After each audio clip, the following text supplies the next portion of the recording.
Hey everybody, quick update. In this video we're going to look at the new console patch notes for update 5.3.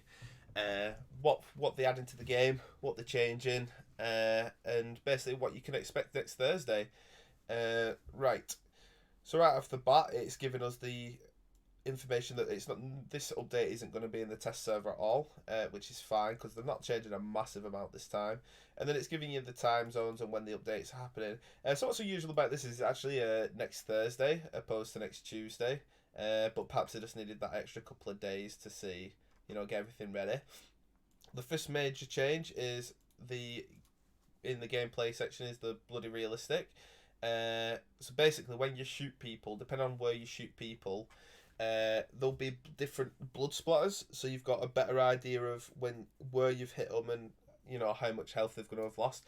Again, if they've got the back to a wall or something, the blood splatters will go on the wall. So I'm wondering if these are going to stay there for the whole game or if they'll eventually disappear. If they stayed there for the whole game, that'd be really cool, because as you went in a building and you found some crates, you'd see blood splatters against the wall and you'd kind of get an idea of what's going on. That'd just be, awesome.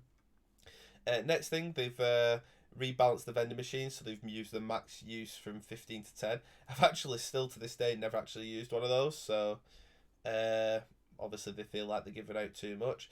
The next big thing, and it only has the smallest tab ever, is death cam. So players can now view how they were killed with the new death cam feature. Death cam button, blah blah, tells you that. And a few seconds after death in the results screen. So they've had this on PC for a long time to see how you've been killed. So, all those people out there that just claim that people are cheating because they've pulled off a headshot and stuff like that, they'll be able to see that necessarily they weren't cheating and that they're just lucky or they were just better in that instance. But it's good. But it's also a good learning thing. So if you die from seemingly nowhere and you're like, oh, where did that guy see me from? Then you might not make that mistake again in the future, which is good. They're adding a continuous item use option. So currently, if you're using bandages, I think is the only one. If you press the bandages, it'll keep using the bandages until you're full. But now they're having it where you can do it for first aid kits, energy drinks, and pain pills as well. And then there's an on setting, there's a bandages only setting like we've got now, and then there's completely off. I'm personally just going to put it on bandages only because, first aid kits is dumb anyway, because unless you're in the blue zone, you should be straight up to 75 anyway and want to go onto a boost.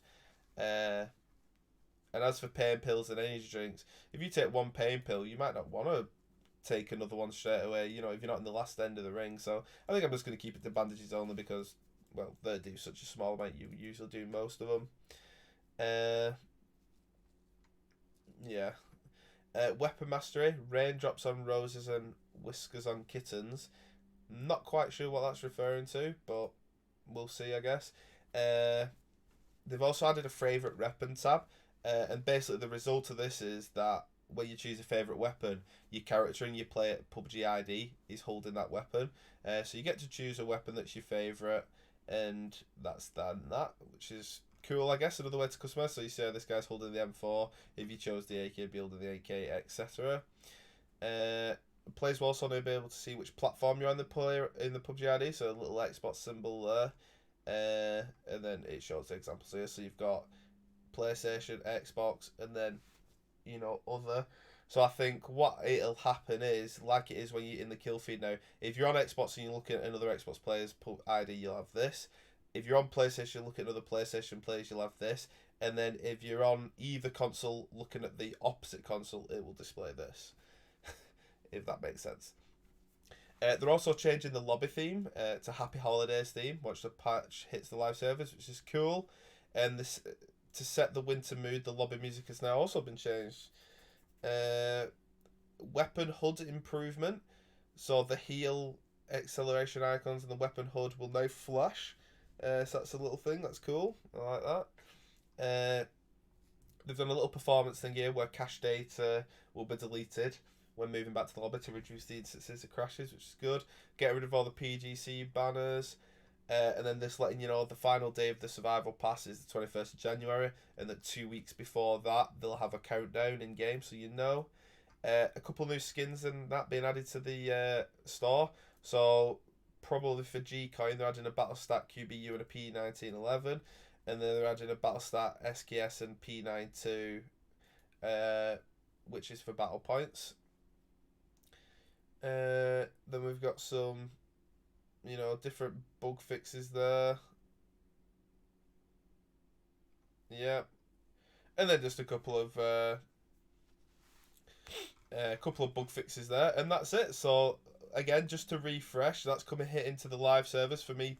It'll be on at 12 p.m. on the 19th. People over in the American side, it'll be over there. Or if your time zone's differently, you can just work out as so. Hope you enjoyed the video, found the information useful. If you did, consider liking and subscribing.